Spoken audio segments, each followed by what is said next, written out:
In the midst of the joy and elegance of a fancy wedding ceremony, a single unfortunate incident disrupts the magic. The groom, without pause, slapped the bride. But what he didn't know was that this would be the start of a journey that would lead to some incredible changes. The Plaza Hotel's grand ballroom shimmered like a crystal palace on that special June evening, its chandeliers casting diamond-like reflections across the faces of New York's elite. Angela Morrison stood before the full-length mirror in her $50,000 Vera Wang wedding dress, her fingers trembling as they traced the delicate lace sleeve. The reflection showed everything she had dreamed of since childhood. The perfect bride, the perfect venue, the perfect life waiting to unfold. Yet, despite the glamour, her emerald eyes, usually bright with determination, held a shadow that even the most expensive makeup artist couldn't conceal. "Miss Angela, your mother's Cartier necklace looks absolutely stunning," her personal stylist, Maria, gushed, adjusting the $175,000 piece that graced her neck. "The whole Upper East Side will be talking about this wedding for years." Angela's penthouse suite at the Pierre Hotel, where she'd spent the morning preparing, offered a commanding view of Central Park's lush expanse. The room itself was a testament to excess. Champagne flowing from crystal flutes, exotic flowers worth thousands adorning every surface, and a team of professionals fussing over every detail of her appearance. "Harper should be here by now," Angela said, glancing at her Patek Philippe watch, a small engagement gift from Henry worth more than most people's annual salary. Just as she'd hoped, Harper Matthews appeared right on time, her Louboutin heels making a soft click against the marble floor. "I'm so sorry, Angela. Traffic on Fifth was crazy, even with the Bentley's driver taking shortcuts." Although Harper looked apologetic, Angela chose to ignore the tension in her voice. "But I'm here now, and you look stunning," Harper said, her voice taking on a softer tone. Angela attempted a laugh that didn't quite reach her eyes. "Try $50 million, she teased, but her smile faltered as she approached her best friend. In a lower voice, she added, "Are you sure about this, Angela?" After what happened at the rehearsal dinner, Angela instinctively moved her hand to cover her wrist, where a Bulgari bracelet concealed a fading bruise. "Henry was just stressed about the merger. You know how much pressure he's under with the Thompson deal." Angela had been a promising interior designer, transforming Manhattan's most exclusive properties with her innovative vision. Then she met Henry Pierce III at a charity gala at the Metropolitan Museum of Art. He was the epitome of the Upper East Side success, a Harvard Business School graduate, heir to Pierce Industries' billions, and with a smile that could charm board members and socialites alike. Everyone was talking about their whirlwind romance, which was featured in Page Six and celebrated at all the best places, like the Rainbow Room and Per Se. But there were also subtle changes that weren't in the news. Her design firm was closed so she could focus on their future together, her vibrant social circle shrank to the people Henry approved of, and her phone was regularly checked by Pierce Industries' IT team for security purposes. "Miss Pierce, I'm here to remind you about the prenup signing," Maria said, holding out a Montblanc pen. "The lawyers are waiting in the suite next door." Harper's face showed a hint of concern. "The prenup? Now? An hour before the ceremony?" Henry's mother really wanted to make a few last-minute changes, Angela explained. Her voice was neutral, just standard provisions about company protection. The prenuptial agreement, delivered by Kelsey Pierce's personal legal team, was not at all standard. Its 100 pages of clauses and conditions read more like a prison sentence than a marriage contract. But with 300 guests already seated, including the governor, 2 senators, and the cream of Manhattan society, Angela felt the weight of expectations, and she didn't want to let anyone down. A sharp knock sounded just as Kelsey Pierce was about to enter. Henry's mother, looking perfect in Chanel and wearing Harry Winston diamonds, surveyed the room with the same critical eye she used in Pierce Industries' boardroom. "Angela, my dear, you look fitting," Kelsey said, her lipstick smile not reaching her ice-blue eyes. "Though I still think the Dior would have been more suitable. Now, about those papers."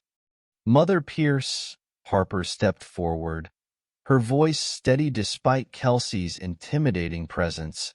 "Surely this could wait until after the ceremony?" Kelsey's gaze was so intense it could have frozen the Hudson River. "Miss Matthews, we really appreciate your friendship with Angela, but family matters are family matters." The next hour passed quickly as they worked on the documents, making sure everything was just right. Angela felt a bit disconnected, as if watching herself from far away. The girl in the mirror nodded at the right moments, smiled on cue, and played her part perfectly. Then came the moment that would change everything. The Plaza's ballroom had been transformed into a winter wonderland despite the summer heat outside. Thousands of white orchids and crystals created an ethereal canopy above the guests as Wagner's Wedding March began to play on the string quartet's priceless instruments. Angela stood at the entrance, her father beside her, ready to walk her down the aisle. "Princess," James Morrison said, his concern clear in his voice, "you know you can still—" "Daddy, please," Angela whispered, her grip tightening on her bouquet of rare blue roses. "Everything is perfect. Everything has to be perfect. But perfection, like the crystal glasses adorning the reception tables, was about to shatter." As Angela began her walk down the aisle, she caught sight of Henry at the altar. His handsome face, often seen in Forbes and Fortune, looked calm and unruffled, unlike the fury she'd seen the night before. But there was something in the way his fingers clenched and unclenched that sent a shiver down her spine. The ceremony unfolded like a perfectly choreographed dance, each word and gesture rehearsed to perfection. The 7-tier wedding cake, the vintage champagne, the surprised gasps as doves were released into the evening sky. Everything followed the script Kelsey had meticulously planned. But then, something unexpected happened. During the reception, Angela was speaking with the French ambassador when she felt Henry's hand clamp around her arm. His whisper, meant for her ears alone, carried the familiar edge that usually preceded his darkest moods. "I saw you talking to Richard earlier." "The help, Angela?" "Really?" Richard, the handsome young sommelier who had simply recommended a wine pairing, had shown Angela more genuine kindness in that brief interaction than Henry had in months. Perhaps that's why she did something she'd never dared before.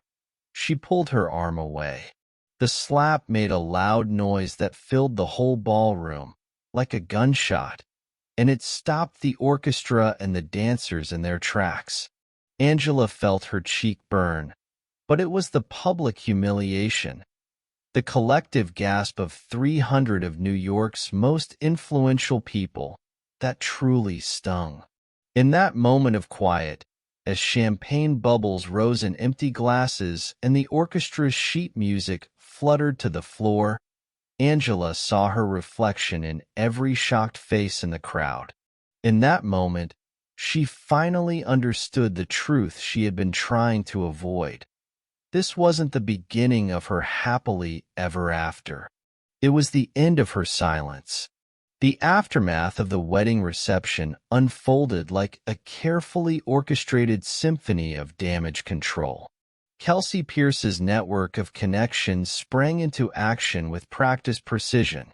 By morning, Page 6 had transformed the incident into a charming anecdote about passionate newlyweds, while social media posts mysteriously disappeared from guest accounts. The Pierce family's public relations team worked tirelessly, spinning tales of champagne-induced misunderstandings and romantic intensity. Angela found herself ensconced in Henry's penthouse at 432 Park Avenue, Manhattan's tallest residential tower. The $95 million apartment, a wedding gift from Pierce Industries board, offered spectacular views of the city through floor-to-ceiling windows. But to Angela, they felt more like the bars of an exquisitely appointed cage. "The Ashcrofts have invited us for dinner at Lou Bernardine," Henry announced one evening, adjusting his Brioni suit in the mirror. "Kelsey says it's crucial for the Thompson merger." Angela looked up from her untouched beluga caviar, her reflection fragmenting across the crystalline dining table. "I'm not feeling well," she said, her voice waning. "Perhaps that wasn't a request, darling," Henry replied, his tone gentle but his eyes firm. "The new Oscar de la Renta? Kelsey had it specially curated for you." The dress in question hung like a beautiful threat in their walk-in closet. Every piece in Angela's closet now had Kelsey's stamp of approval, each chosen to show off the perfect image of Pierce Industries' daughter-in-law. Even Angela's personal shopper at Bergdorf's had been replaced by Kelsey's trusted stylist. Life settled into a gilded routine. Mornings began with Kelsey's assistant delivering a schedule of approved social engagements.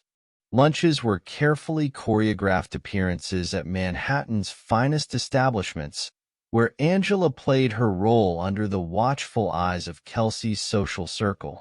Evenings were reserved for Henry's business engagements, where Angela stood by his side as the perfect corporate wife, her smile as practiced as her silence. But beneath the surface, there were some tensions. Henry's control grew more and more intense with each passing day. Her phone calls were monitored, her credit card statement scrutinized, and her every movement tracked by the building's security team. Even her former colleagues from the interior design industry stopped responding to her messages, discreetly informed that Pierce Industries might reconsider their contracts. Henry tried to explain, saying it was for her own protection, but it was hard not to see the pain in his eyes when he said it. "You know how dangerous the city can be for someone in your position. Remember what happened to the Vanderbilt heiress last summer? The threats were always veiled, wrapped in concern and sealed with designer gifts. After each episode of controlling behavior, a new piece of jewelry would appear. A Van Cleef and Arpels necklace, a rare Patek Philippe watch, a Cartier bracelet. It was as if each gift was another link in a chain that was getting heavier and heavier. Kelsey's influence was especially insidious. She would orchestrate weekly family dinners at Daniel, where she would gently point out every perceived flaw over perfectly plated French cuisine. "Honey, you could really work on your table presence," Kelsey would say, her voice full of concern. "Remember how you held your fork at the Morgan Stanley dinner? Well, let's just say people noticed." And as she saw it, that simply wouldn't do for a Pierce woman. The only respite came from Harper, who refused to be intimidated by the Pierce family's power plays. Despite Kelsey's attempts to exclude her from their social circle, Harper stood her ground and kept her weekly lunch dates with Angela at their favorite cafe in the West Village. "You don't have to live like this, Angela," Harper said, in a quiet voice so that the security detail wouldn't overhear. My cousin works at Kellerman and Ross. One call, and we could have you out of there with enough evidence to— It's not that simple, Angela interrupted, her hands shaking as she reached for her Hermes bag. Henry's lawyers have everything locked down. The prenup, the NDAs, the corporate entanglements. If I go after him, I'll lose everything. You're already losing everything that matters, Harper countered, sliding a business card across the table. Just keep this, please. But it wasn't Harper's lawyer who would ultimately change the balance. It was Richard, the sommelier from the wedding, whose path unexpectedly crossed Angela's again at a charity wine tasting at the Metropolitan Museum of Art. Mrs. Pierce, he greeted her formally, but his eyes held the same genuine warmth she remembered. The 1982 Lafayette Rothschild might interest you. It's known for its complexity and hidden depths. Through their encounters at fancy parties and events, Richard subtly but surely showed Kelsey a world beyond the Pierce family's usual circle. His love of wine brought him into conversations that even Kelsey's watchful eye couldn't fully capture. Each interaction, though brief, felt like coming up for air after being underwater. At another event, Angela told him, "The Chateau Margaux you recommended was extraordinary," aware of Henry's eyes on her from across the room. "I never knew wine could tell such stories." "Every vintage has its own journey," Richard replied thoughtfully, his steady gaze conveying his deep understanding. "Some need time to break free from their constraints before reaching their true potential." But their growing connection was impossible to ignore. Kelsey's network of social spies reported every interaction, leading to increasingly volatile confrontations with Henry. "Do you think I'm blind?" Henry growled one night, throwing a baccarat crystal glass against the wall. "Do you really think I'm oblivious to how you gaze at him? How you embarrass me in front of everyone who matters?" The next day, Richard was fired from his job at the wine merchant that supplied all of the Upper East Side's elite establishments. His reputation was gradually tarnished by rumors and strategic calls. But Henry was resilient. He found work at a small but well-regarded wine bar in Brooklyn, a place that wasn't too far from Pierce Industries' reach. Angela's world felt smaller and smaller. To keep her safe, Henry set up new security features in their apartment, including cameras in every room and monitoring software on all her devices. He also hired a dedicated team of security personnel to watch over her. Even her weekly lunches with Harper were now supervised visits in public places, always under the watchful eyes of Henry's men. Kelsey's psychological warfare reached new heights. She started hosting intimate, mentoring sessions with other elite wives, using Angela as an example of both privilege and subtle inadequacy. "My dear," she would say, her voice warm and reassuring, "we simply must work on your public speaking."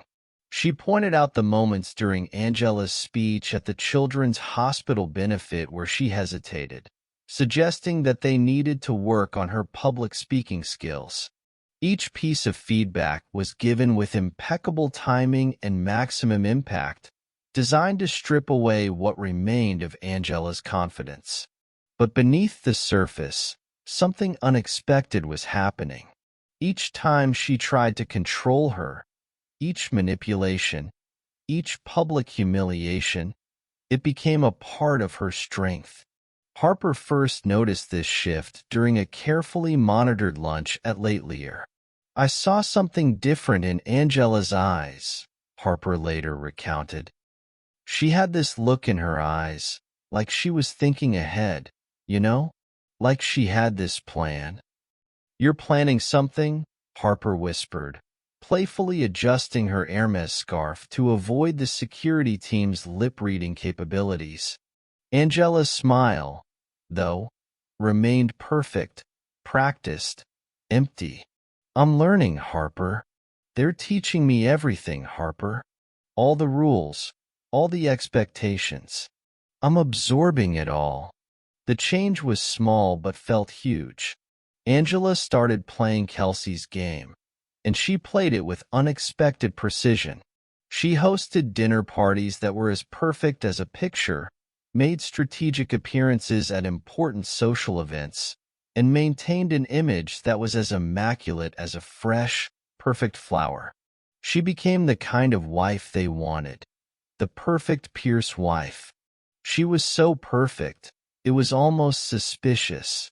Even Richard, during their rare encounters, sensed the change. "The Chateau Latour you're bidding on," he said when they had a chance to talk.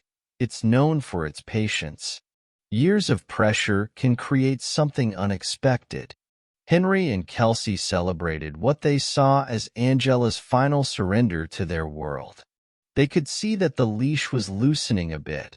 Supervised lunches with Harper weren't as supervised. Social appearances weren't as scripted. But they didn't realize that Angela was carefully cataloging every weakness, every secret, and every pressure point in their carefully constructed empire. The breaking point came during the annual Pierce Industries charity gala at the Mandarin Oriental. Angela, looking stunning in a custom Valentino gown, nailed her role. She charmed the board members, dazzled the investors, and maintained the precise balance of grace and submission that Kelsey had demanded. But as she stood beside Henry during his keynote speech, watching him bask in the adoration of New York's elite, Angela felt something shift inside her. The diamonds, the designer dresses, the social connections, it all felt like too much. Later that night, as she stood in their penthouse bathroom staring at her reflection in the gold-rimmed mirror, Angela made a decision. The woman looking back at her wasn't just surviving anymore. She was preparing for war. She picked up her phone and sent a text to Harper. "I'm ready." The pieces were set, the players in position, and the true game was about to begin. Angela had learned her lessons well, perhaps even too well for those who had taught them. As she snuggled into bed next to Henry, her mind was awash with possibilities, each more thrilling than the last. The next morning, she would wake up and play her role perfectly, as she had been trained to do. But for now, every smile was a carefully planned move. Every polite nod was a clever strategy, and every perfectly arranged detail was another step toward something they didn't see coming. In the glittering world of Manhattan's elite, where appearances were everything and power was the only currency that mattered, Angela was about to prove that the most dangerous player was the one who had nothing left to lose, except the golden chains that bound her. The truth about Henry Pierce III began unraveling on a crisp autumn morning at the Four Seasons restaurant, where Manhattan's power brokers had gathered for the annual Financial Excellence Awards. Angela sat at the primary table, watching her husband accept another accolade for his visionary leadership of Pierce Industries, when her phone vibrated with an encrypted message from an unknown number.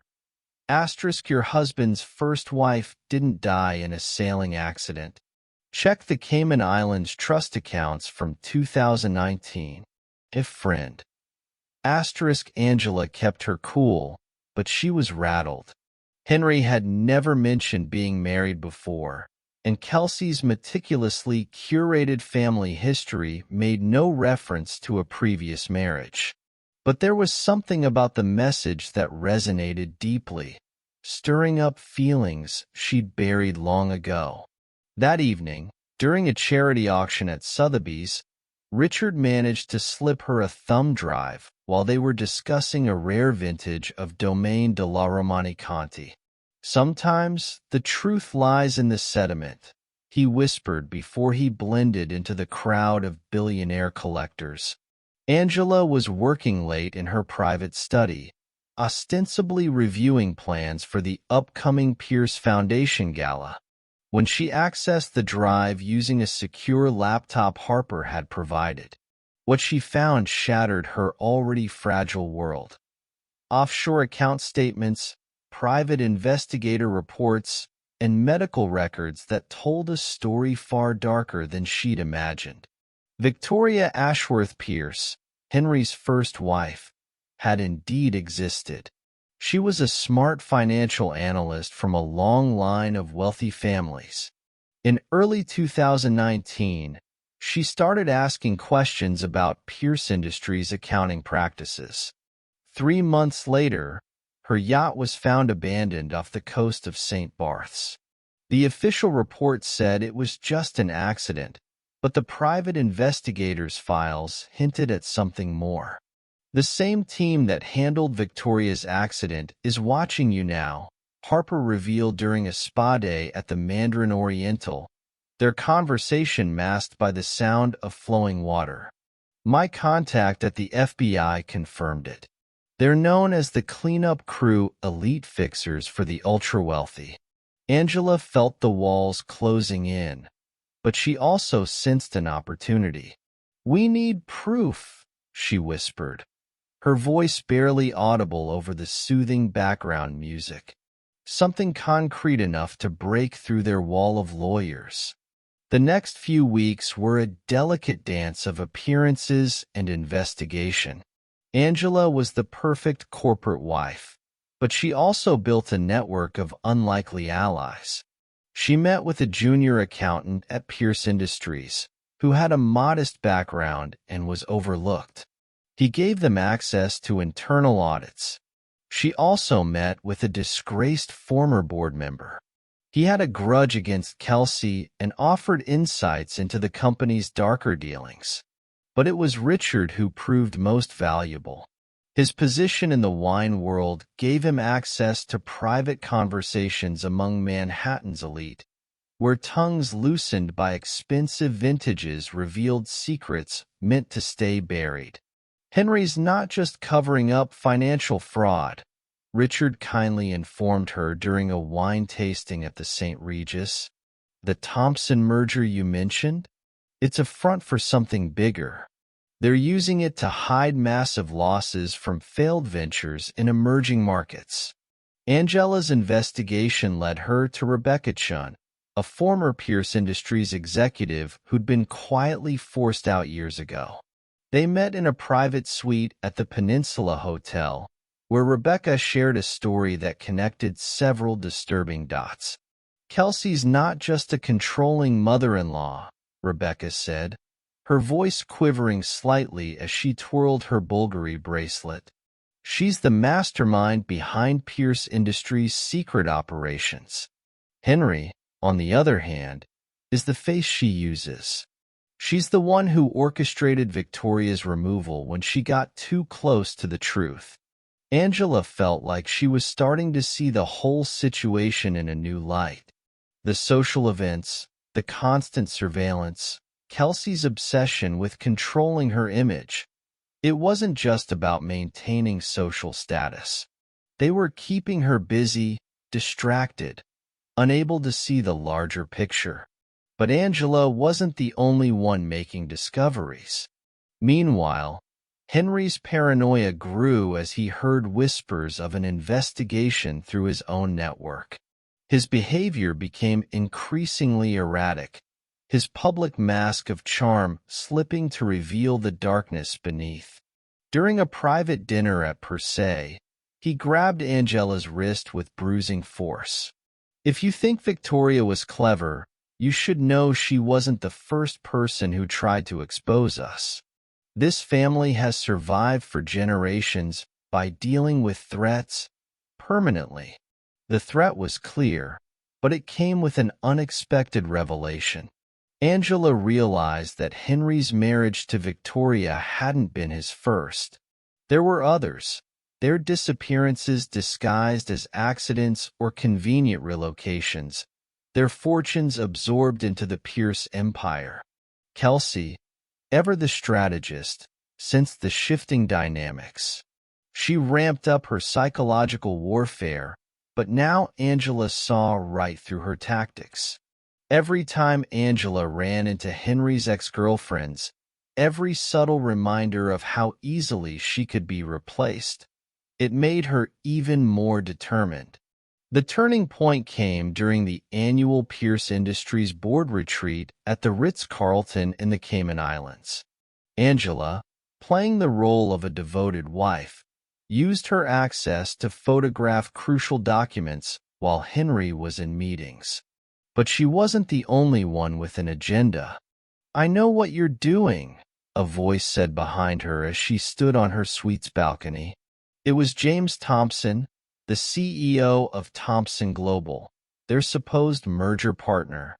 "And I want in." Thompson revealed that the merger was a trap. Pierce Industries was planning to take advantage of his company, leaving thousands jobless while pocketing billions. He offered to help Angela expose the truth, but his help came with conditions that made her question his motives. Meanwhile, Harper's cousin at Kellerman and Ross had assembled a team of lawyers ready to move against Pierce Industries. But as they gathered evidence, Angela discovered a painful truth. Harper's family had old ties to the Pierces, and her cousin's firm had helped bury Victoria's case.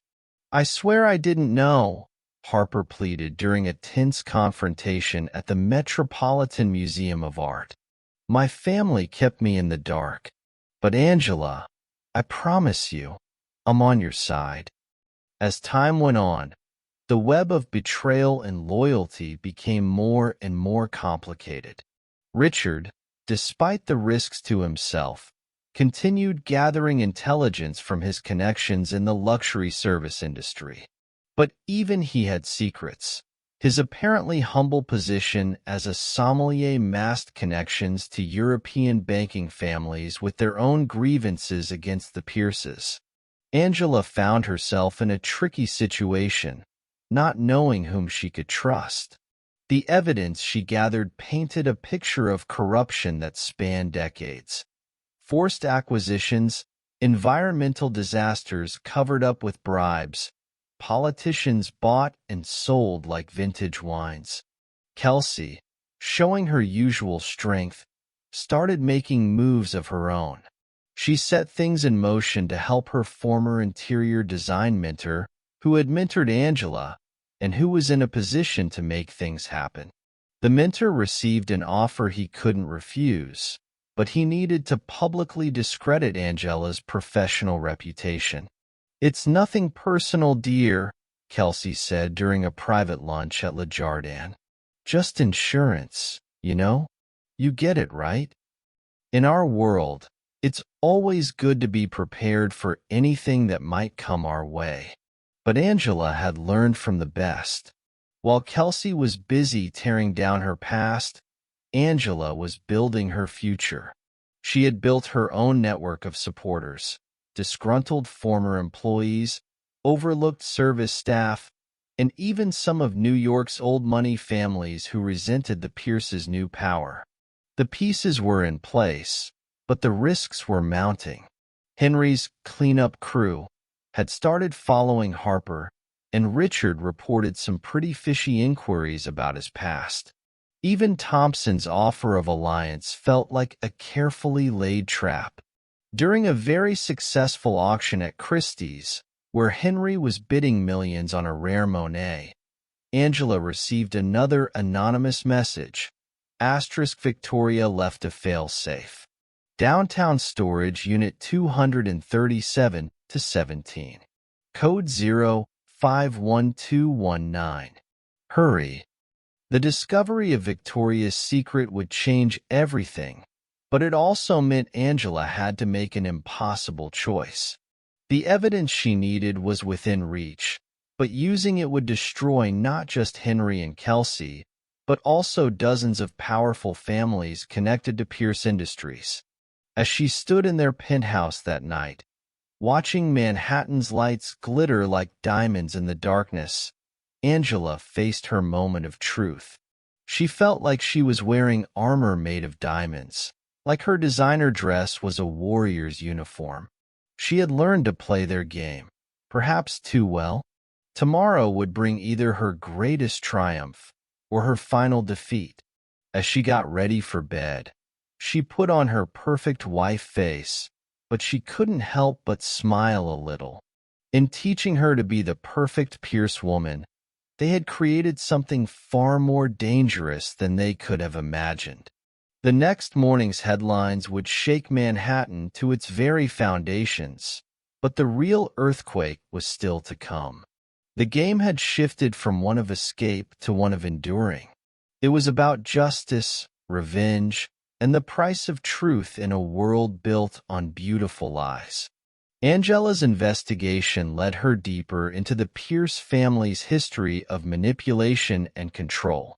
During a private exhibition at the Guggenheim, she met an elderly art curator who had worked with the family for decades. As they talked about the paintings and upcoming auctions, the curator shared something that made Angela's heart race.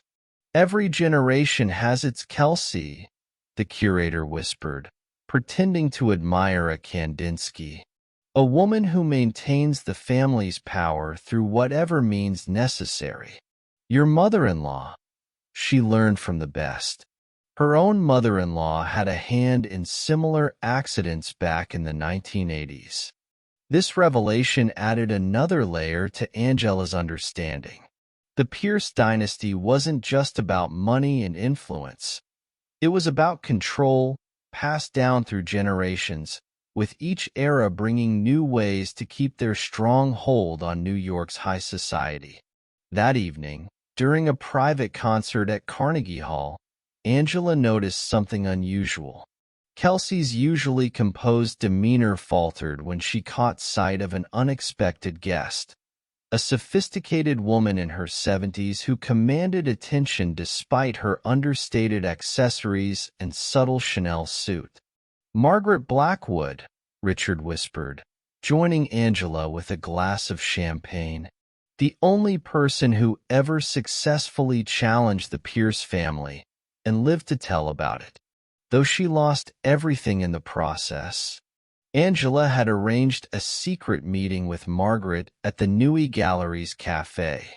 Over delicious Viennese coffee and pastries that felt like gold, Margaret shared her story, a tale of resistance, sacrifice, and survival that mirrored Angela's own journey in haunting ways.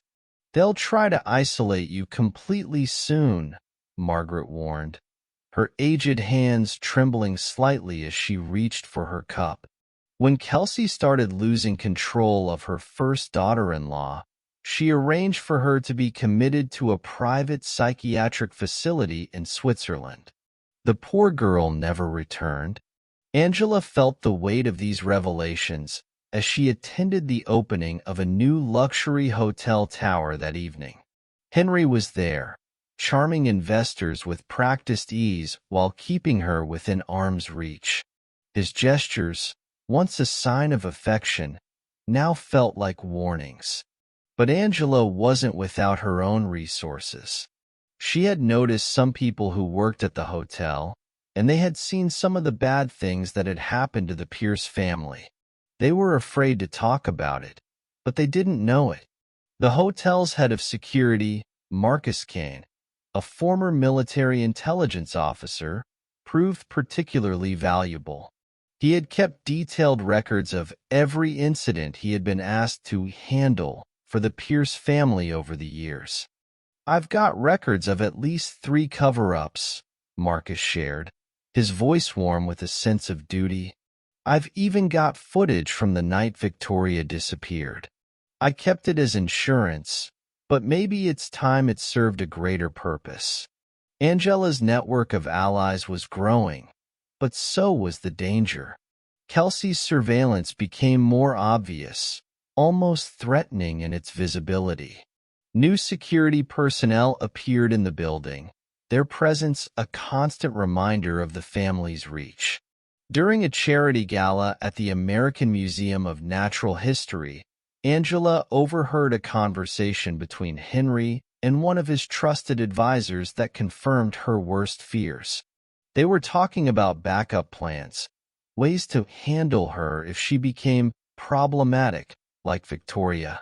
The facility in Switzerland is still an option, the advisor suggested, his words nearly lost in the background noise of the gala. Or, we could always fall back on the sailing accident scenario. It worked before. Angela felt compelled to take action. She started making her own preparations, like converting some of her jewelry into cryptocurrency accounts that couldn't be traced, connecting with trustworthy journalists, and planning multiple escape routes. Harper, despite the complicated revelation about her family's connections, proved invaluable in this phase. She helped Angela set up a secure communication network using burner phones and encrypted messaging apps. Most importantly, she introduced her to a group of domestic violence survivors who had rebuilt their lives after escaping wealthy, powerful abusers. The final piece of Victoria's puzzle waited in that downtown storage unit. When Angela finally got into the storage unit, she found something she didn't expect. Not just evidence of financial crimes, but proof of a big conspiracy involving some of New York's most well-known families.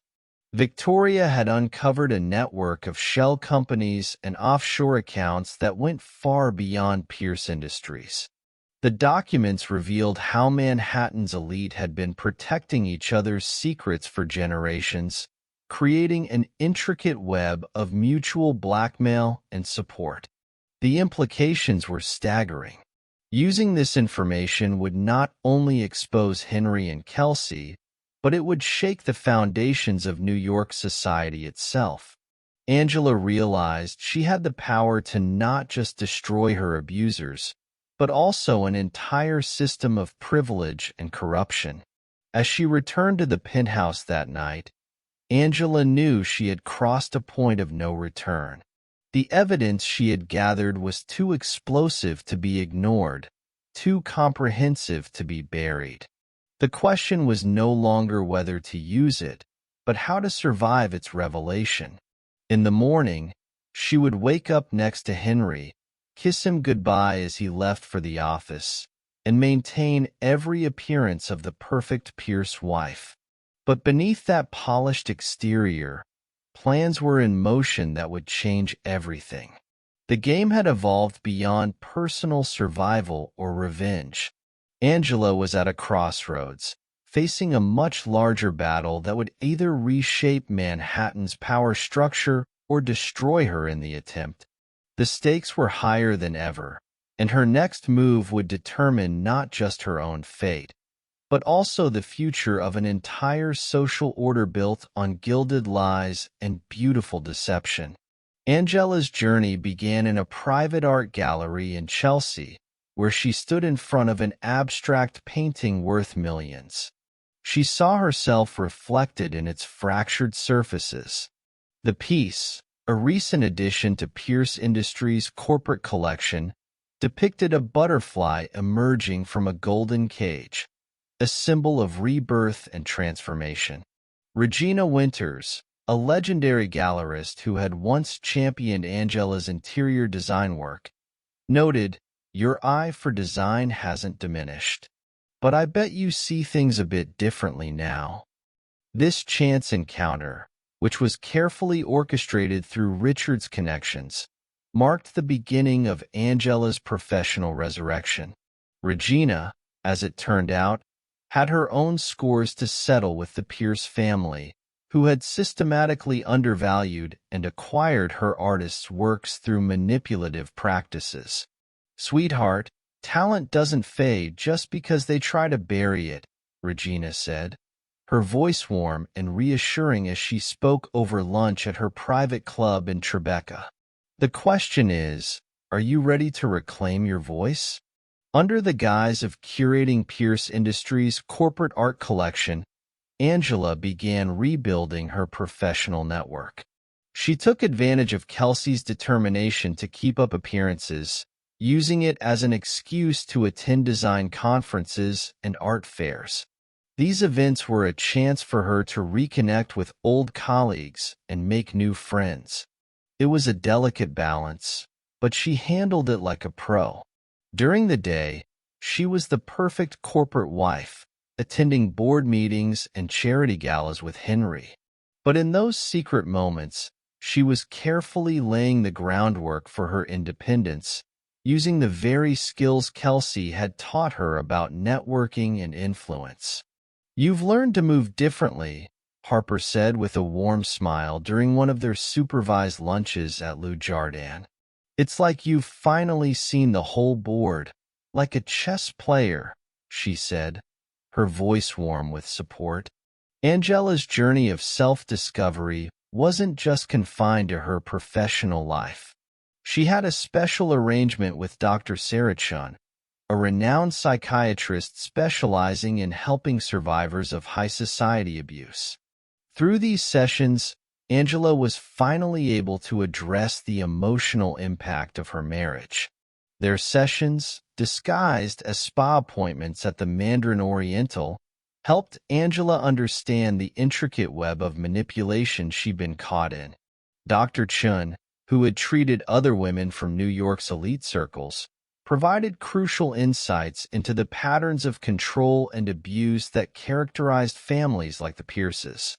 During one session, Dr. Chun gently reminded her, "Your ability to be hypervigilant and read rooms and anticipate threats isn't a sign of weakness.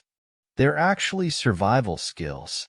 Now, it's time to turn them into strengths." Angela began applying these insights to her daily life. She started to see her social obligations as chances to gather information and make connections. Every board she joined became a potential support network, and every social obligation became a chance to strengthen her position. Richard, moving seamlessly through the world of luxury service, became an invaluable partner in her evolution. His wine expertise provided cover for their meetings, while his connections helped her establish secure channels of communication with other allies. "The best vintages," he reminded her during a wine tasting at the St. Regis, "develop their character under pressure. Timing the harvest is crucial." Richard introduced Angela to Sophia Anderson, a Swedish tech entrepreneur who had successfully sued her billionaire ex-husband despite his family's powerful connections. Sophia became a mentor, teaching Angela how to protect herself digitally and maintain secure communications. During a private meeting in her penthouse at 15 Central Park West, Sophia shared a valuable insight. "The golden handcuffs we often overlook are the ones we can't see, the ones that prevent us from moving forward until it's too late." With Sophia's help, Angela started taking coding classes, disguised as social media management workshops approved by Pierce Industries' PR team. She learned to navigate cryptocurrency markets, creating a financial safety net that even Kelsey's extensive banking connections couldn't trace. It wasn't long before the professional opportunities started rolling in, coming from places she never expected. A Middle Eastern royal family was so impressed by her subtle recommendations during a state dinner that they asked her to redesign their New York pied-à-terre. Kelsey saw an opportunity to strengthen Pierce Industries' international connections and, without meaning to, gave Angela permission to take on the project. The apartment became Angela's canvas for rebellion. Every design choice, while appearing to conform to the client's luxurious expectations, contained hidden elements of resistance and empowerment. Her success on this project led to more commissions, each carefully selected to expand her independent network while keeping up her role as the devoted Pierce wife. During the reveal, the princess said, "You've created something remarkable here." And Kelsey understood more than she let on. A space that appears to conform while subtly encouraging freedom. It's almost as if you and I are kindred spirits, don't you know? Henry, busy with the Thompson merger and his own power plays, didn't notice how his wife's carefully planned social schedule was actually building her escape route. Every charity gala she hosted was like a warm hug to her list of allies, and every corporate event was like a step up in the right direction for her position in New York's power structure. Even Kelsey's attempts at control began to backfire. Her insistence that Angela join the board of the Metropolitan Museum of Art's Conservation Committee provided access to art world figures beyond the Pierce family's influence. The gala events during Fashion Week brought her into contact with designers and creative directors who, seeing how talented she was, offered her their quiet support. "You remind me of Coco Chanel," said a legendary fashion editor during a private showing at Bergdorf Goodman. "Not the sanitized version in history books, but the real woman, the one who understood that style could be armor." Angela's inner circle grew, but not too fast or too big. In addition to Harper and Richard, she found allies in unexpected places. A junior partner at Pierce Industries law firm who had witnessed Victoria's case being buried, a society photographer who had documented years of covered-up incidents, and a retired doorman from their building who had maintained detailed records of suspicious activities. Marcus Kane, the security chief at the hotel, was especially helpful in teaching Angela some great counter-surveillance techniques. During casual chats at company events, he showed her how to spot hidden cameras, identify listening devices, and maintain operational security. The biggest mistake they make, he told her while showing her how to sweep for bugs in her office, is assuming that wealth equals competence. Their overconfidence can sometimes create blind spots. The hardest part for her was keeping her cool as she learned more and more about the Pierce family. Each new revelation about Victoria, Henry's other victims, and Kelsey's systematic destruction of perceived threats tested her resolve to stick to her carefully crafted plan. During a weekend charity retreat at the Pierce family estate in the Hamptons, Angela had a moment of crisis. As she walked through the beautiful gardens where Victoria had once planted roses, she felt the weight of her predecessor's fate pressing down on her. "You're not alone this time," Harper reassured her during a private call that evening. "You're not the same person they tried to break," Harper said, her voice warm with support. The support of other survivors was essential to Angela's resilience. Through carefully arranged meetings at art galleries and charity events, she connected with women who had escaped similar situations in New York's elite circles. Each woman's story of survival strengthened Angela's resolve and refined her strategy. One of these women, a former socialite who had built a new life for herself after leaving an abusive banking family, taught her the importance of having many different sides to herself. "Let them think they've won," she advised during a casual lunch at Jean-Georges. "The perfect wife, the gracious hostess, the philanthropic face of the family. Play these roles so well they never suspect you've outgrown them." Angela's journey turned into a lesson in strategic patience. She learned to use the Pierce family's own strengths against them. Their obsession with appearance, their reliance on social networks, their assumption that wealth could buy silence and compliance. Even her sessions with Dr. Chin evolved, moving beyond therapy to strategy. Dr. Chun, who had helped other women navigate similar situations, provided crucial insights into the psychology of her opponents. "Kelsey's control comes from her own fears," Dr. Chin observed. "It's essential to understand her vulnerabilities to protect yourself from her attacks." As the seasons changed from autumn to winter, Angela's preparation was starting to pay off. Her independent design work, though carefully masked as extensions of Pierce Industries' influence, was gaining recognition in its own right. Her network of allies had grown into a sophisticated support system, each member carefully vetted and compartmentalized. Most importantly, she had learned to turn her trauma into strength. Her heightened awareness had become a finely tuned radar for detecting threats and opportunities. Her ability to read rooms and manipulate social situations, honed under Kelsey's guidance, became tools for building her escape route.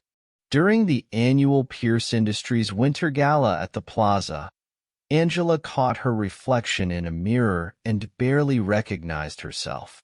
The woman who looked back wasn't just surviving anymore. She was preparing to thrive. Her teal gown felt less like a costume and more like battle armor. Her diamonds, no longer chains, but weapons in her arsenal. "You've changed," Henry remarked that evening, his tone conveying a hint of suspicion. "There's something different about you lately." Angela smiled at him, the kind of smile she had perfected, empty and bright as the chandeliers above them. "I'm just growing into my role as a Pierce woman, darling. Isn't that what you and Kelsey always wanted?" Beneath her warm, welcoming smile, Angela was eager to share the next step in her plan with him. She had gathered evidence, positioned her allies, and tested her strength, all in preparation for the next step. The butterfly was ready to break free from its gilded cage, and the shockwaves would reshape Manhattan's social landscape forever. As she walked through the gala, enjoying the compliments and fitting in perfectly, Angela knew that something special was about to happen. The skills she had gained, the strength she had found, and the network she had built were about to be tested in ways that would determine not just her future, but the future of everyone caught in the Pierce family's web of influence. The following week brought unexpected opportunities for Angela to put her newfound strengths to the test. A crisis at one of Pierce Industries' luxury hotel properties called for her to step in and oversee a complete redesign of the presidential suite. The project was worth millions, and usually, they would have outsourced it to a prestigious firm. But Angela convinced Henry and Kelsey that it would be a great opportunity to show the family's personal commitment to excellence if they handled it internally. "You can trust me to represent our family standards," she told Kelsey over tea at the Mark Hotel. "After all, you've taught me everything about maintaining the Pierce image." Kelsey, touched by what she saw as Angela's willingness to defer to her expertise, agreed. It was just the opening Angela needed. The hotel project became a chance for her to show off her strategic thinking. She put together a team of contractors and artisans who, unbeknownst to the Pierces, had previously been affected by the family's business practices. Each person brought not just their own skills, but also their own motivation for seeing Angela succeed in her larger plan. The marble for the bathroom, "We're getting it from the Castellano quarry in Italy," she told Henry during a project review. What she didn't mention was that the Castellano family had once owned 3 luxury hotels in Manhattan before Pierce Industries orchestrated their financial ruin. Through this project, Angela also connected with Diane Zhang, a rising star in New York's real estate development scene.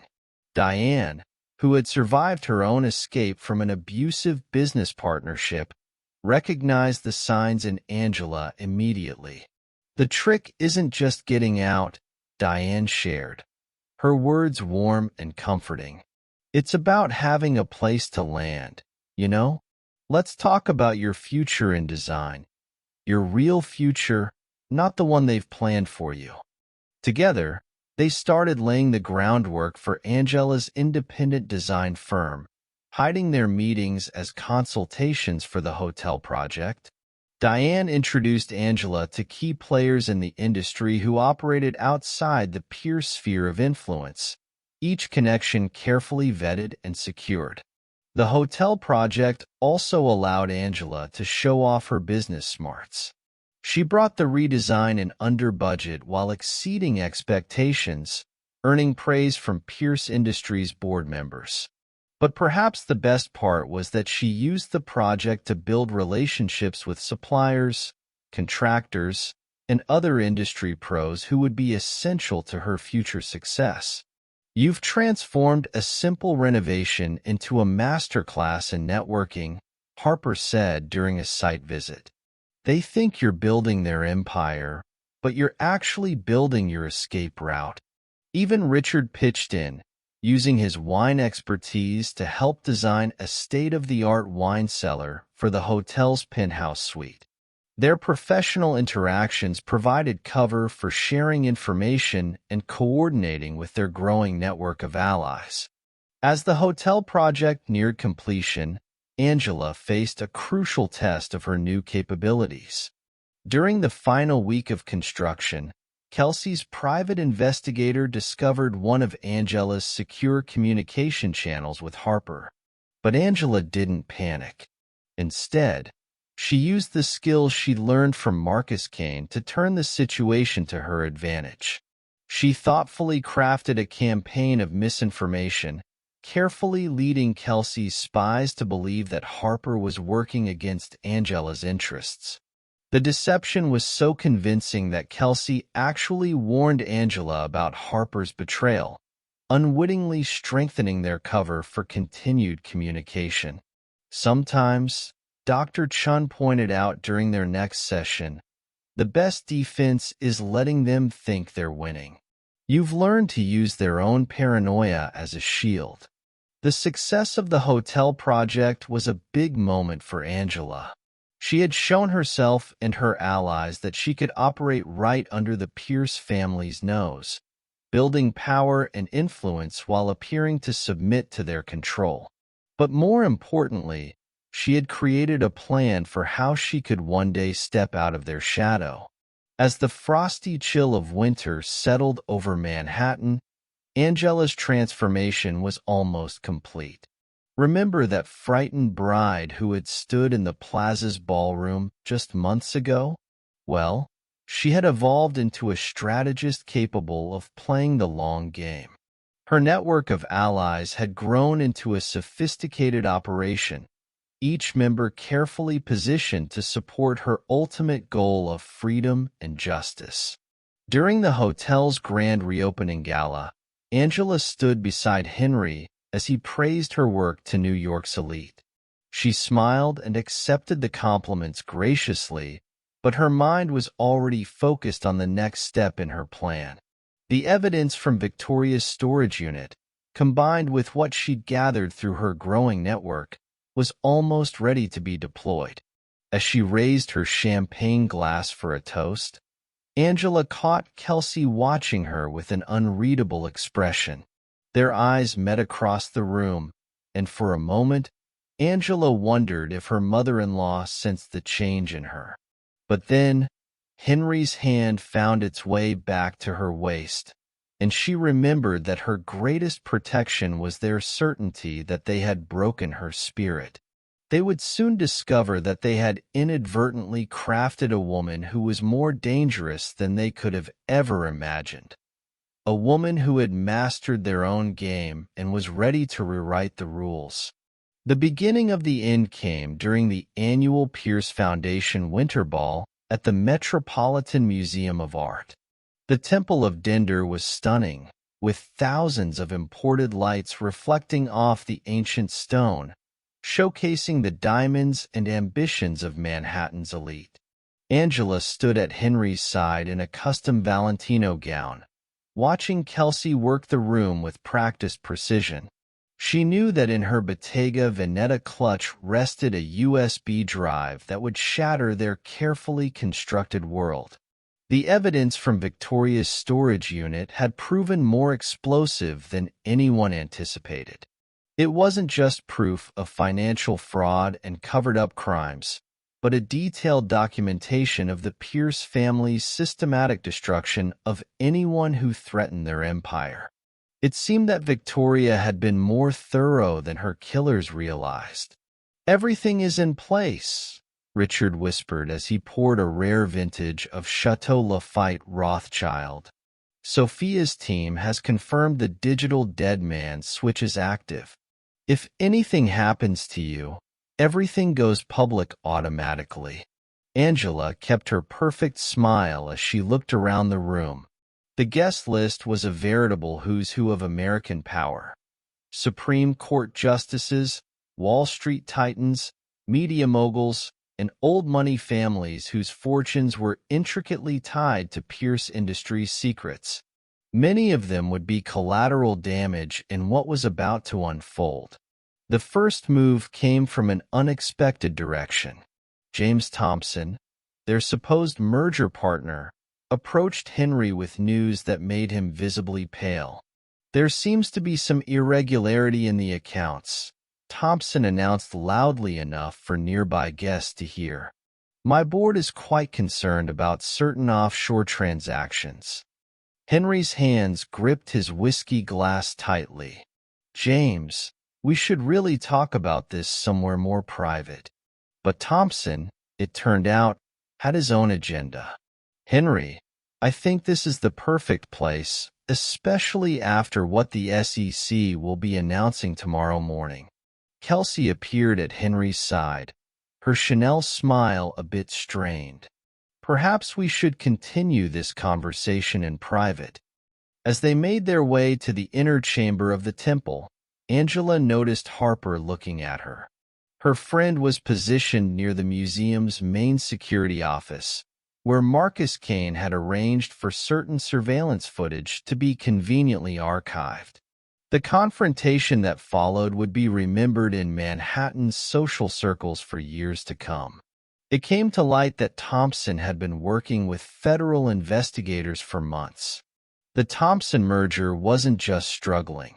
It was a complex and sophisticated sting operation. "Did you really think I wouldn't investigate after what happened to my sister?" Thompson's voice carried through the ancient stone chamber. "Victoria was my twin, Henry. Did you think I wouldn't seek justice?" Everyone in the room was shocked. Angela watched the color drain from Kelsey's face as she realized the depth of their miscalculation. Victoria's brother had spent years working his way into position, gaining the Pierce family's trust, all while building a case against them. But Thompson's revenge was just the beginning. As security personnel with federal badges began appearing at the party's exits, Angela implemented the next phase of her plan. "I believe these belong in the public record," she announced, connecting her phone to the ball's audiovisual system. The temple's walls came alive with projected documents. Offshore account statements, surveillance photos, confidential reports detailing decades of Pierce family crimes. Henry moved toward her with dangerous intent, but Richard and Marcus Kane stepped forward, their positions carefully planned for this moment. "Don't," Richard warned, his sommelier's charm replaced by cold determination. "The days of silencing people are over," he said. Kelsey, ever the strategist, attempted to take control. "Angela, sweetie, it looks like you're not feeling your best. We can talk about this privately, find you the help you need, like the help you found for Victoria in Switzerland." Angela's voice carried through the stunned crowd. "Or maybe like the sailing accident you arranged when she refused to cooperate." The evidence continued to stream across the temple walls. Photos of Victoria's last days, security footage from the Cayman Islands showing Henry's involvement, documentation of Kelsey's elaborate cover-up operation. But the most incredible piece of evidence came from an unlikely source. Diane Zhang stepped forward, her tablet displaying live feeds from similar scenes playing out across Manhattan. Pierce Industries' satellite offices were being raided, their secret server facilities secured, and their private banking partners surrounded by federal agents. "Did you really think Angela was working alone?" Diane asked, her voice warm with satisfaction. "We're all part of Victoria's legacy. Everyone you've tried to destroy over the years, working together, waiting for this moment." The fallout was immediate and catastrophic. Board members began receiving frantic calls from their lawyers. Social media exploded with leaked documents and accusations. The carefully constructed facade of Pierce family respectability crumbled in real time. Henry's reaction was, unfortunately, very intense. He lunged for Angela, but she was ready. She dodged his attack, and he ended up crashing into a display case full of priceless Egyptian artifacts. The shattering glass perfectly captured the moment's chaos, serving as a poignant metaphor for the sudden collapse of his world. "Henry, security cameras caught all of this," Angela informed him calmly. "Just like they caught what happened at our wedding. No more hiding your anger, Henry." Kelsey's usually composed mask showed signs of strain. "You ungrateful little," she began, but Angela cut her off. "Ungrateful? For teaching me how to navigate high society. For showing me how to navigate high society. For showing me how to manipulate people and maintain appearances." Angela's laugh was cold and clear. "You taught me too well, Kelsey. Every lesson about power and control, every tutorial in destroying people's lives. I learned it all perfectly." The arrival of federal agents transformed the charity ball into a crime scene. As handcuffs replaced diamond bracelets and Miranda rights were read to Manhattan's elite, Angela felt a strange sense of unreality. The meticulously planned scheme had unfolded better than they could have imagined. Yet the personal cost was heartbreaking. Families who had reigned over New York society for generations were watching their empires crumble.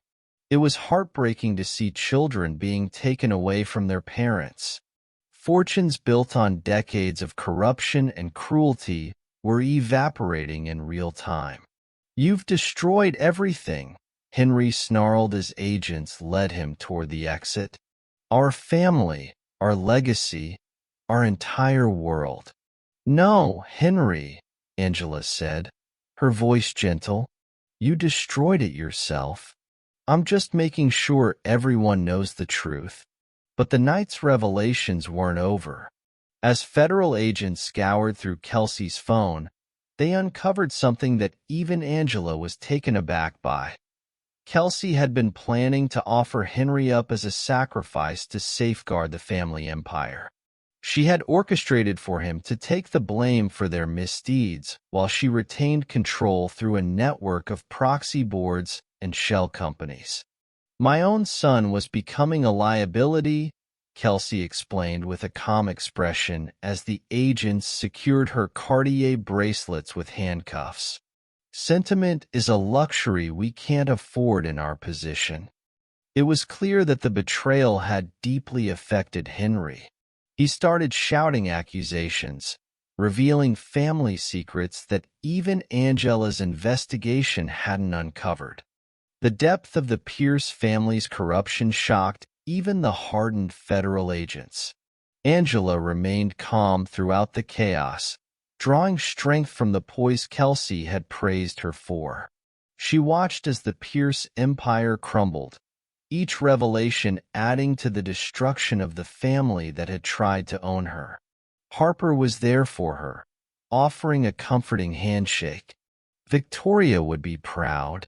But the most surprising twist of the night came from an unexpected source. As Kelsey was being led away, she locked eyes with Angela one final time. "You think you've won?" she asked, her voice carrying that familiar note of superiority. "You think exposing our crimes will bring justice? Look around, dear. Look at all these powerful people being arrested, their children, their families, their employees. Thousands of lives have been ruined. Was your revenge worth ruining so many innocent lives? The question hit Angela harder than any of Henry's physical abuse.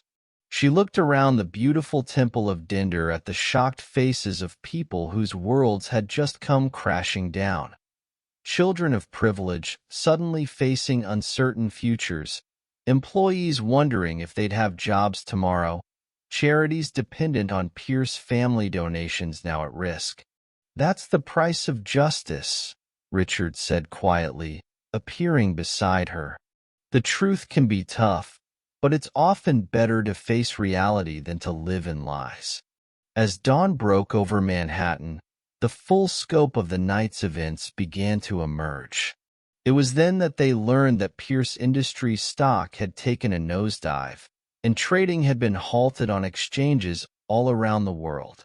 The details surrounding the Thompson merger were revealed to be a complex federal operation involving multiple agencies. Dozens of arrests were being made across the city as evidence of widespread corruption came to light. Angela stood on the steps of the Met, watching the sunrise paint the city gold. The weight of Victoria's files in her clutch had been replaced by something heavier: the responsibility of what came next. "Was Kelsey right?" she asked Harper as they watched another wave of federal agents enter the museum. "Did we cause more harm than good?" "You gave people the truth," Harper answered. "What they do with it is their choice." The media was already gathering, eager for details of the scandal that would dominate headlines for months to come. Angela knew her work wasn't done. She knew there would be trials, testimonies, and the complex task of trying to ensure that innocent people caught in the blast radius found some way to rebuild. As she prepared to face the press, Angela felt a strange mix of triumph and sorrow. The Pierce family's reign of terror had come to an end, but the cost of victory was higher than she'd anticipated. The innocent children of guilty parents, the employees who'd been unaware of the corruption, the charities and institutions that would suffer from the fallout, all of them were part of the price of justice. "Miss Morrison," the reporters called out as she descended the museum steps, "did you plan this from the beginning? Was your marriage to Henry Pierce part of a longer operation?" Angela paused, looking back at the Temple of Dinder where her perfect world had shattered. In its place was something harder, colder, but ultimately more real. "No," she answered, her voice warm with emotion. "I wanted to be the perfect Pierce wife. Instead, I became something they never expected. Someone who refused to be broken." As the sun rose over a changed Manhattan, Angela realized that the true test of her strength was just beginning. The easy part was exposing the truth. The real challenge would be dealing with the consequences of her actions.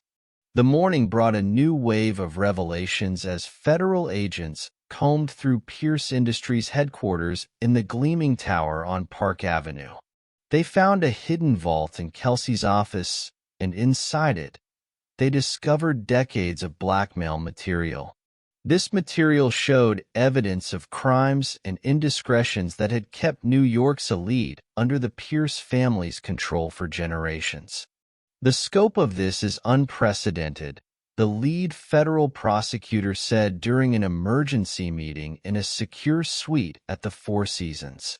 "We're looking at potentially hundreds of indictments involving some of the most powerful people in the country." Angela sat in the meeting, still wearing her Valentino gown from the night before, as the full impact of their actions became clear. The evidence she had helped uncover didn't just implicate the Pierce family. It revealed a vast network of corruption that touched every level of society. The Brazilian mining operation wasn't just about profit, an FBI analyst explained, displaying documents on a secure screen. It was a sophisticated money laundering operation involving multiple Fortune 500 companies. The environmental disaster there was deliberately set up to hide the financial trails. As more details came to light, the human cost of the Pierce family's actions became clearer. The accidents that had befallen their opponents weren't limited to Victoria. There were others: whistleblowers, journalists, even family members who had threatened to expose the truth. Each story added another heartbreaking layer to the family's legacy. Richard, who had been by Angela's side all morning, got some urgent news from his contacts in Europe. The Swiss banking authorities have frozen the emergency accounts, he reported. Kelsey's backup plans are falling apart. The whole network of shell companies is falling apart. But it was the personal stories that hit Angela the hardest. As the news of the arrests spread, people began sharing their own experiences of Pierce family corruption. They spoke of being silenced by former employees, small business owners who had been ruined, and families who had lost everything to the family's machinations. During a short break in the proceedings, Angela found herself in the hotel's powder room, facing her reflection in the fancy mirror. The woman who looked back at her was both familiar and strange, still wearing the trappings of Pierce family privilege, but now standing on the other side of their power. "You did what was necessary," Harper said, joining her in the bathroom. "But that doesn't make it any easier to bear," she added, her voice warm and understanding. The day brought a parade of lawyers, federal agents, and journalists, each wanting Angela's perspective on different aspects of the scandal. Angela kept her cool, drawing on years of Kelsey's training in handling the press, but now using those skills to ensure the truth was heard.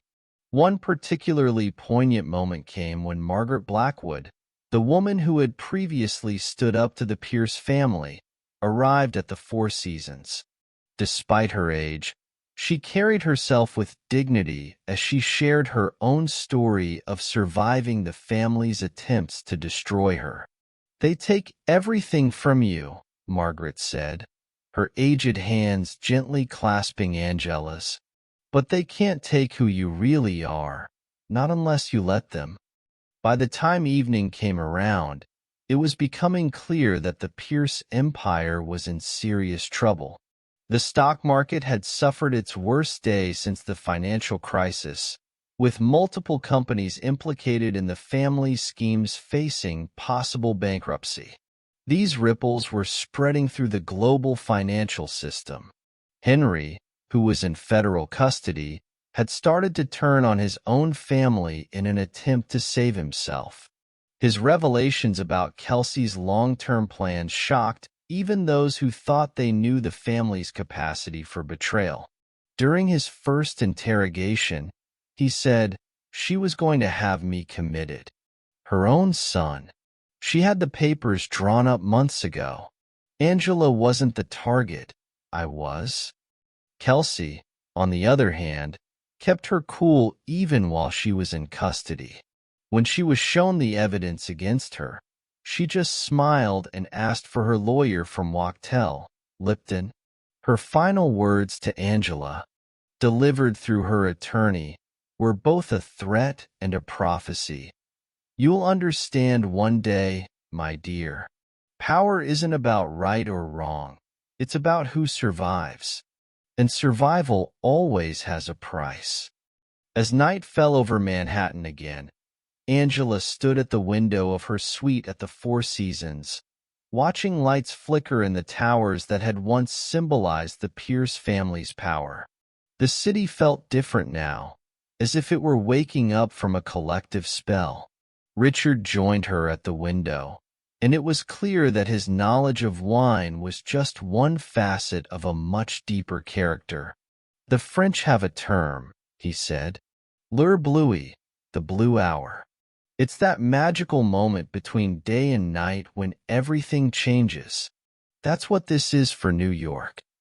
The next few days would bring more revelations, more arrests, and more unraveling of the complex web of corruption that had sustained Manhattan's elite. But for now, in this moment of transition, Angela allowed herself to feel the full weight of what they had accomplished. "Tomorrow will be harder," Harper said, joining them at the window. "When the adrenaline wears off and the real work begins." Angela nodded, understanding that exposing the truth was only the first step. The real challenge, she knew, lay in helping to build a better world from the ruins of the old system. As midnight approached, Angela received one final piece of news. Victoria's brother, James Thompson, had secured control of Pierce Industries' board. His first act would be to establish a fund for the victims of the family's crimes, and Angela was named as one of the trustees.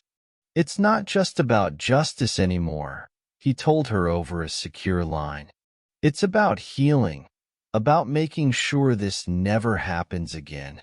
Angela looked out at the city she had helped to change, understanding that her journey was far from over. The fall of the Pierce family was just the beginning. The real challenge would be facing the consequences of truth in a world built on beautiful lies. "We'll have to be stronger than they ever were," she said softly, gazing at the sparkling city lights like a starry night sky. "Not to maintain power, but to make sure it never corrupts like this again." The night stretched out before her, full of possibilities and challenges she had yet to face. But for the first time since she'd walked down the aisle at the plaza, Angela felt truly free. The price of that freedom had been high, higher than she'd ever imagined. But now, standing with her closest friends, watching Manhattan change right in front of her, she knew it had been worth every effort. 3 months after the fall of Pierce Industries, Manhattan's social landscape had transformed beyond recognition. The grand ballrooms that had once hosted the family's triumphant galas now echoed with hushed conversations about plea deals and asset forfeitures. The winter season, usually a busy time for charity events and society weddings, had given way to a parade of legal proceedings and congressional hearings. Angela was watching all of this from a very unique spot, the penthouse office of the brand-new Pierce Victims Compensation Fund, which was in the very same tower that had been the heart of the family's power.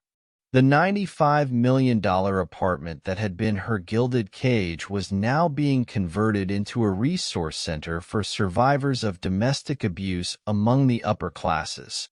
"The irony isn't lost on me," she confided to Harper during a late-night brainstorming session.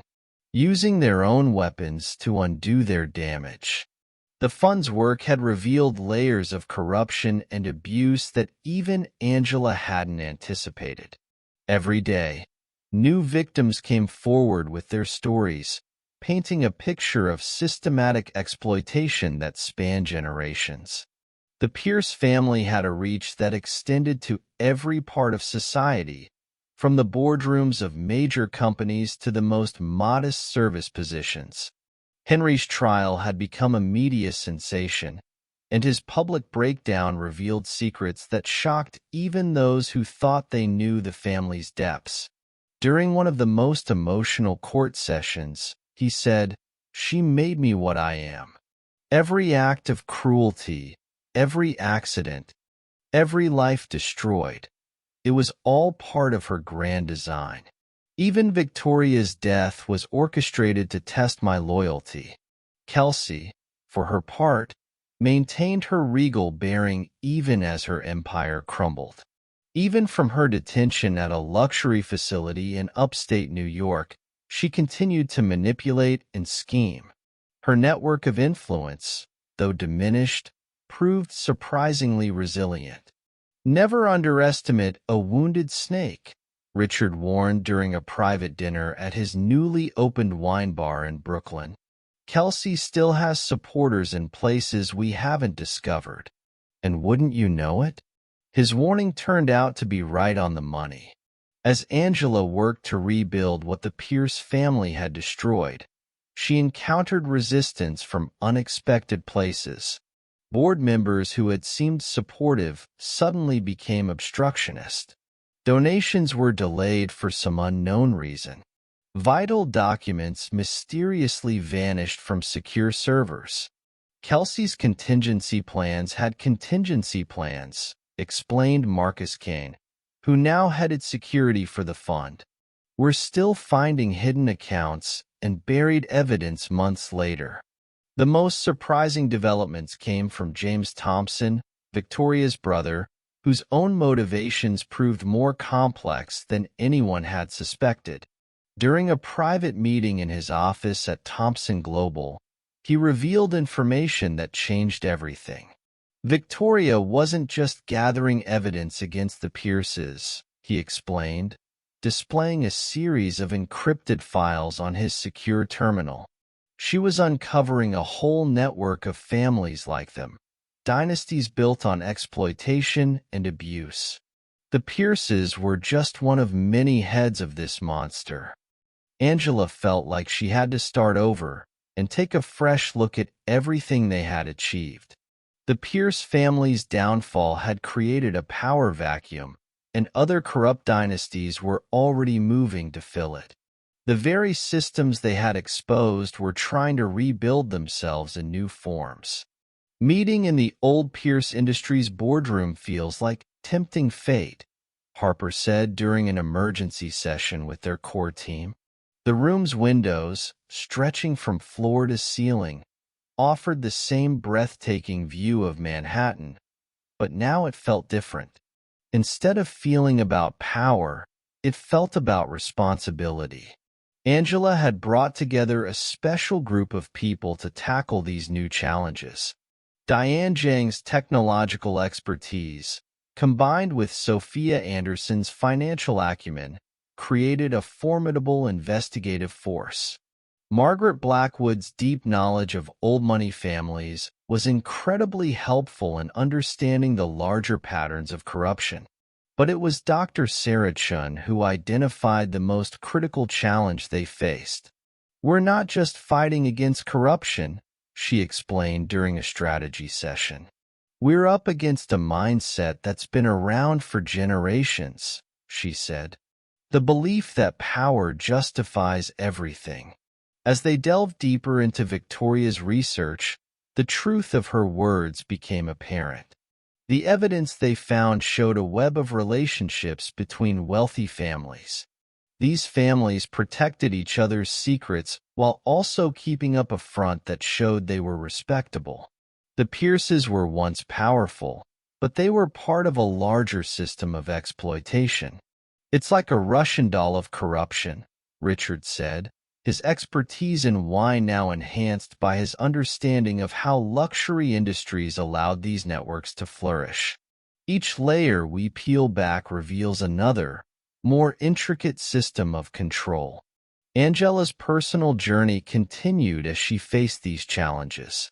The skills Kelsey had taught her, like how to navigate social hierarchies, understand people's motivations, and stay calm under pressure, became powerful tools for dismantling the systems that had created them.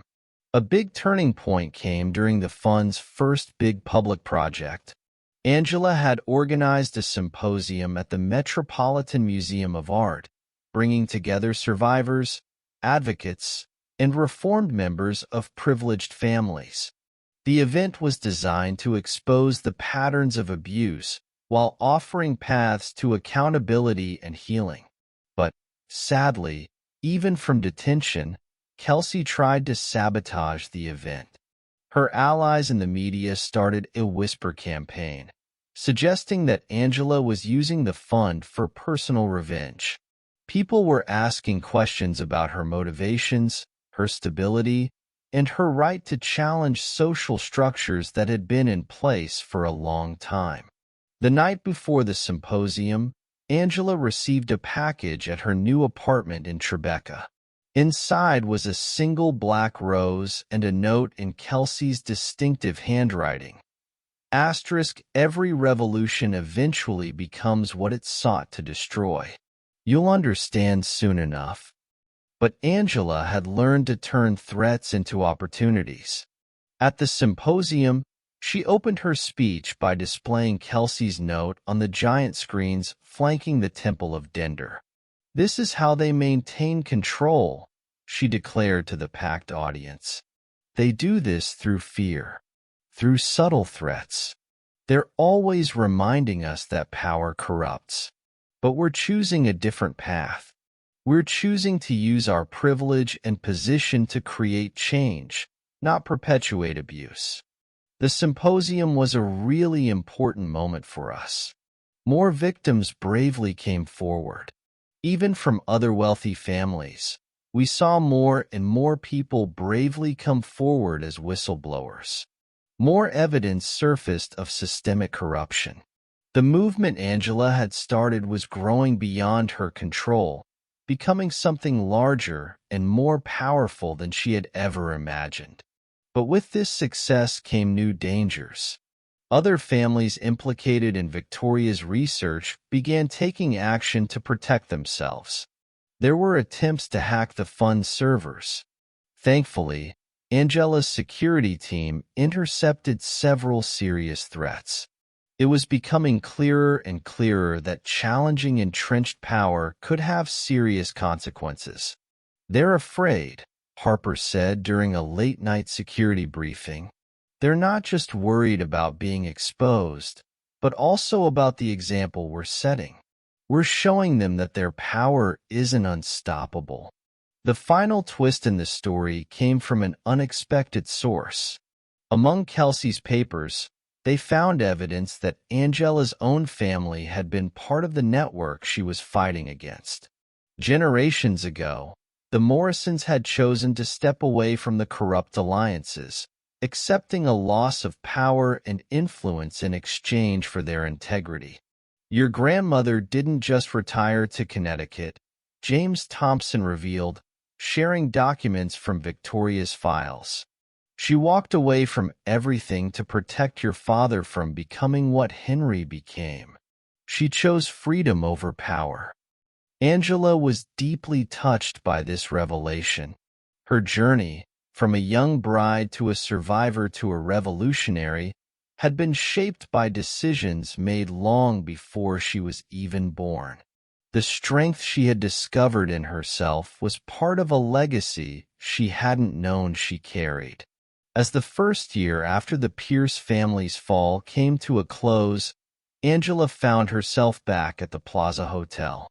The grand ballroom where her wedding had turned violent was now filled with light and hope, hosting a fundraiser for survivors of domestic violence from privileged backgrounds.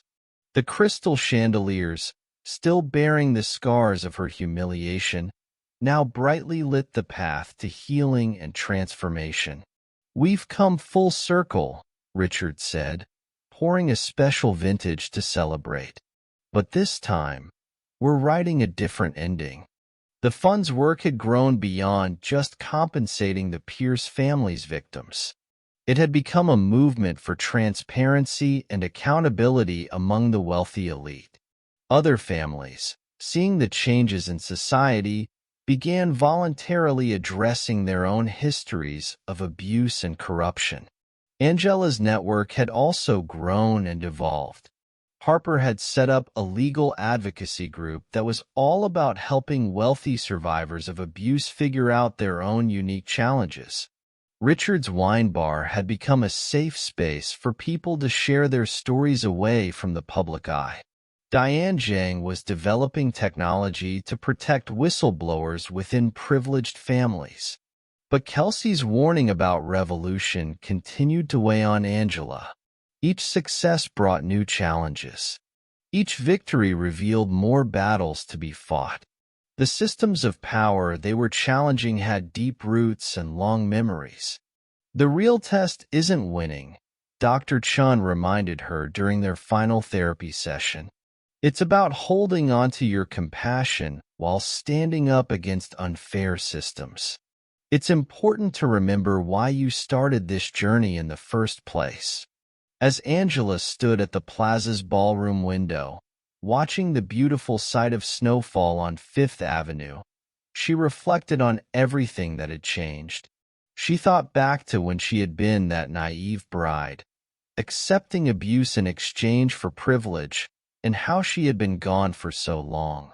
In her place stood a new person, stronger, wiser. She understood that true power came from breaking cycles of abuse, not perpetuating them. The Pierce family's downfall was just the start of something new. The real work, the hard, complex work of creating lasting change, was still ongoing. As Angela watched the next generation of survivors share their stories in the ballroom that had once symbolized her captivity, she knew that every sacrifice had been worth it. She had learned that the price of freedom wasn't just about escaping one's own golden cage. It was about making sure that those cages could never be built again. 5 years after the fall of Pierce Industries, Angela stood in her office at the Morrison Foundation for Social Justice, watching the sunset paint Manhattan's skyline in shades of gold. The view from the former Pierce Industries tower still commanded attention, but now it served a different purpose, a beacon of hope rather than a symbol of power. The changes in the city's social landscape had been profound. Henry was doing 20 years for his testimony against other corrupt families, and it was still causing ripples in high society. Kelsey, despite her best efforts, had failed to maintain her influence from prison. Her recent appeal had been denied, so she would spend the rest of her life in federal custody. "The latest numbers are in," Harper announced, entering the office with a tablet displaying their quarterly report. Her legal advocacy group had grown so much that they now occupied an entire floor of the building, providing support to survivors from wealthy families all around the world. "We've helped over 3,000 people break free from abusive situations in privileged households." Richard's Wine Bar in Brooklyn had been transformed into a network of safe houses, disguised as luxury establishments, offering refuge to those in need, including Angela. His talent for creating luxurious spaces had been a lifeline for these survivors, helping them feel comfortable as they started to rebuild their lives. "Victoria would be proud," James Thompson shared during their monthly board meeting. His sister's legacy had grown far beyond exposing one family's crimes. The evidence she gathered had sparked a global movement examining abuse and corruption among the world's elite. The Morrison Foundation had become a shining example of how to transform corrupt family enterprises into forces for positive change.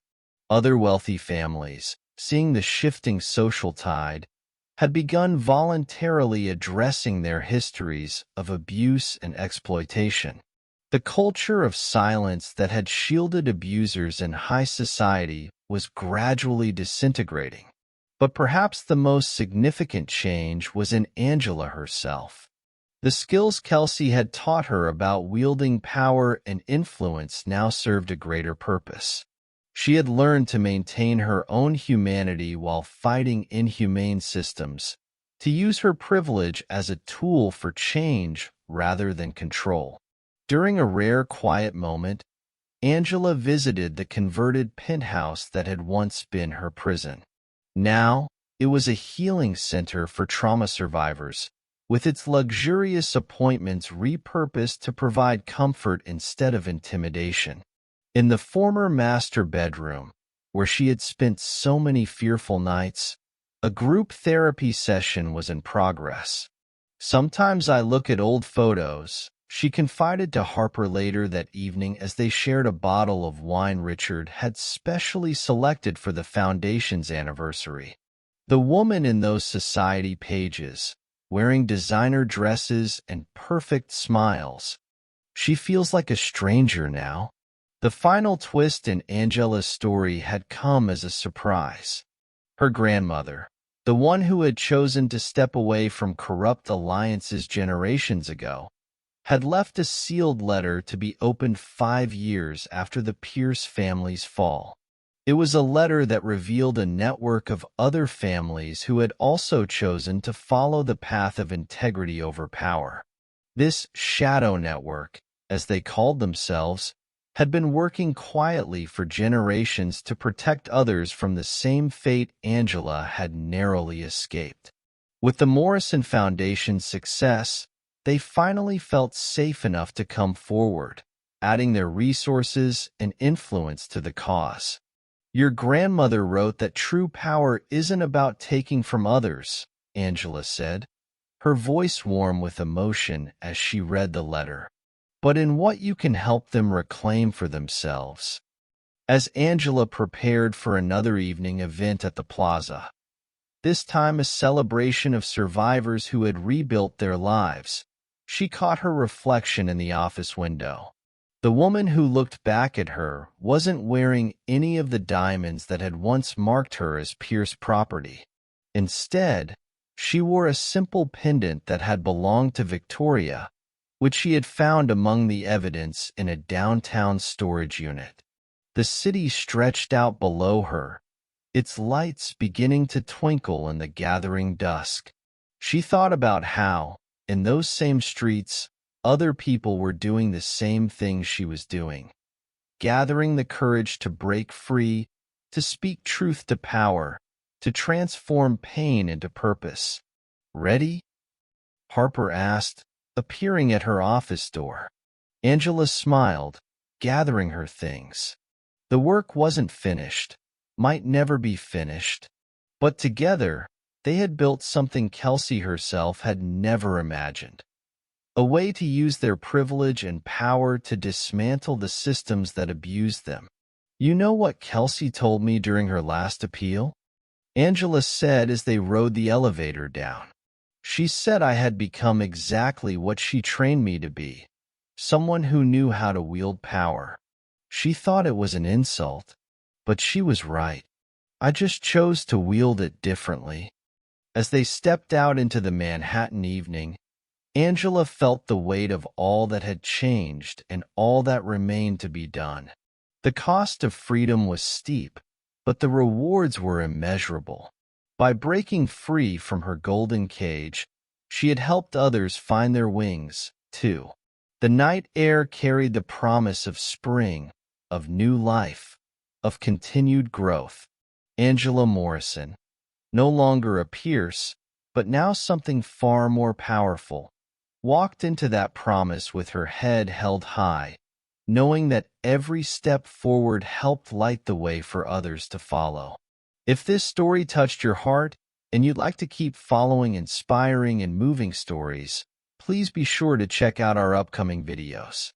Subscribe to our channel and turn on notifications to stay updated on new content that can brighten your journey and provide valuable insights.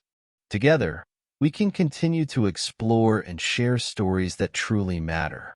I'm sure the next video will touch your heart as well, so click on it now, and we'll see you there.